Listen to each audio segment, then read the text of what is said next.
सर्वसामान्यांच्या हक्काचा आवाज जागर जनस्थान।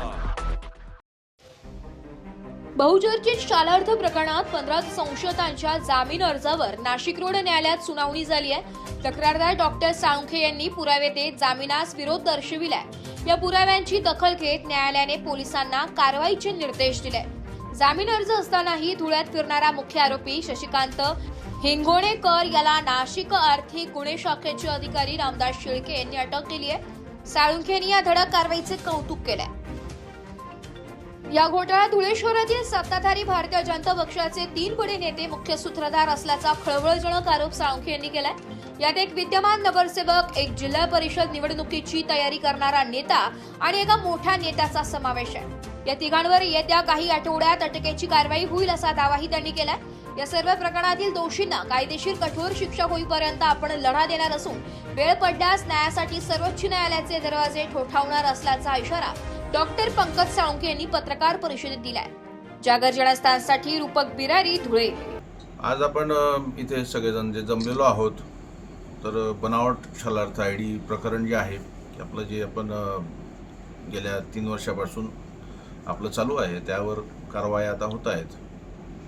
तर आज तुम्हा सर्वांना इथे बोलवण्याचं कारण माझं असं की बनावट शालार्थ आयडी प्रकरणामध्ये काही जणांनी म्हणण्यापेक्षा मी त्यांची नावच घेणार आहे, तर 15 लोकांनी अटकपूर्व जामीन अर्ज दाखल केलेला होता नाशिक सत्र न्यायालय, नाशिक रोड येथे। आणि त्या नाशिक सत्र न्यायालयाची काल सुनावणी झाली। त्या सुनावणीमध्ये काल जे महोदय पकडले गेले, की जी संपूर्ण महाराष्ट्रभर चर्चा आहे, शशिकांत भाऊराव हिंगोणेकर, त्यांचा बेल अर्ज क्रमांक जो होता तो 375/2026। त्याच पद्धतीने प्रदीप रामचंद्र पवार यांचा बेल अर्ज क्रमांक 237 विरुद्ध महाराष्ट्र राज्य।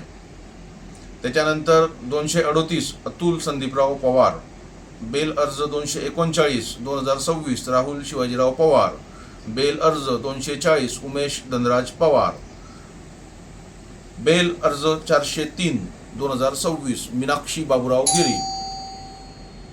त्याच्यानंतर बेल अर्ज अविनाश उर्फ पप्पू वळवंत पाटील, मनोज रामकृष्ण पाटील, बेल अर्ज 339 शरद दयाराम शिंदे, बेल अर्ज क्रमांक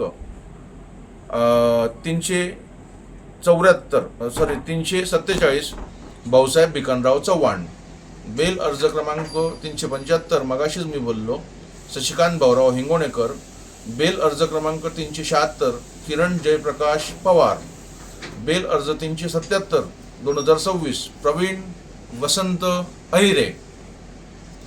त्यानंतर बेल अर्ज क्रमांक 384/2026 भास्कर जगन्नाथ पाटील, बेल अर्ज क्रमांक 385 देविदास पंडित महाजन, तत्कालीन शिक्षण अधिकारी जळगाव।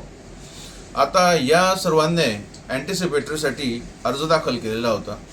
काल मला लिटरली ही न्यूज सकाळी 11:15 वाजता ज्यावेळेस यांच्या सर्टिफाईड नकला सगळ्या मी काढल्या, त्यावेळेस मला हे सगळं मिळालं आणि तात्काळ लगेच निर्णय घेतला की 3 वाजता यांचं प्रकरण बाहेर निघणार आहे, 3 वाजता मॅटर आहे, बोर्डावरती येणार आहे आणि याला अपोज केला पाहिजे। म्हणून मी माझ्या वकील महोदयांना घेऊन तात्काळ धुळ्याहून लागलीच नाशिकला गेलो आणि नाशिकला गेल्यानंतर त्या ठिकाणी न्यायालयासमोर माझ्या वकील महोदयांनी, इव्हन मी स्वतः खुद्द न्यायालयासमोर माझी सगळी भूमिका मांडली।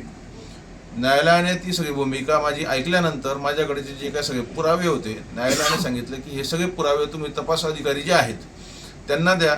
आणि ज्यावेळेस ही सगळी माझी सुनावणी चालू होती, तर त्यावेळेस कर्तव्यदक्ष, या पूर्ण प्रकरणातले कर्तव्यदक्ष माननीय राजाराम शेळके साहेब हे देखील उपस्थित होते। त्यांनी देखील त्यांची सुसंवाद केला। त्यांनी सुद्धा याला विरोध केला की या 15 लोकांना का म्हणून यांना अँटिसिपेटरी मिळायला पाहिजे, बेल मिळायला पाहिजे म्हणून। तर हा सगळा प्रकार तुमच्यासमोर यावा आणि हे सगळेच जे दाखल केलेले आहेत हे सगळे बनावट मेन मोरके आहेत सगळे, हे 15च्या 15। तर माझी या माध्यमातून, आपल्या सर्वांच्या माध्यमातून शासनाला सुद्धा ही माझी विनंती असणार आहे की या सगळ्यांना बेल देण्यात येऊ नये, कारण की हे जिवंत बॉम्ब आहेत। आता या आपल्या सत्ताधारी भारतीय जनता पक्षाचे मी ज्या दिवशी प्रशांत वाडेला अटक केली त्या दिवशी सुद्धा जबाबदारीने बोललो होतो की 3 म्होरके आहेत मेन महत्त्वाचे. त्यात मी आज नाव धरून सांगतो, भारतीय जनता पक्षाचे सत्ताधारी पक्षातले 3 जण आहेत. 3 पैकी एक तर धुळे शहरातले नगरसेवक, मी आता त्यांचं नाव घेऊ इच्छित नाही, प्रशासन त्यांच्यावरती कारवाई लवकर करणारच आहे. दुसरं व्यक्तिमत्व जे आहे तर भारतीय जनता पक्षाचंच ते आज जिल्हा परिषदेची तयारी करत आहेत. तिसरं व्यक्तिमत्व जे आहे तर ते धुळे जिल्ह्याचे एक मोठे नेते आहेत भारतीय जनता पक्षाचेच. तर ह्या 3ही महोदयांवरती येत्या या आठवड्यात कारवाई करणार, 100% यांना सुद्धा उचलणार, भलेही कोणी विरोध करू द्या. परंतु नाशिक आर्थिक गुन्हे शाखेच्या बाबतीमध्ये जितकं कौतुक करावं खास करून रामदास शेळके साहेबांचं तितकं कमी आहे. शेळके साहेब, तुम्ही अतिशय खूप चांगलं काम करतायत, त्यामुळे तुमचे मनपूर्वक अभिनंदन. बस एवढीच माहिती मी आता तूर्त देण्याकरता आपल्याला मी बोलवलेलं होतं. बाकीची जशी जशी माहिती माझ्याकडे अपडेट येईल मी तशी वेळोवेळी आपल्याकडे अपडेट करीन.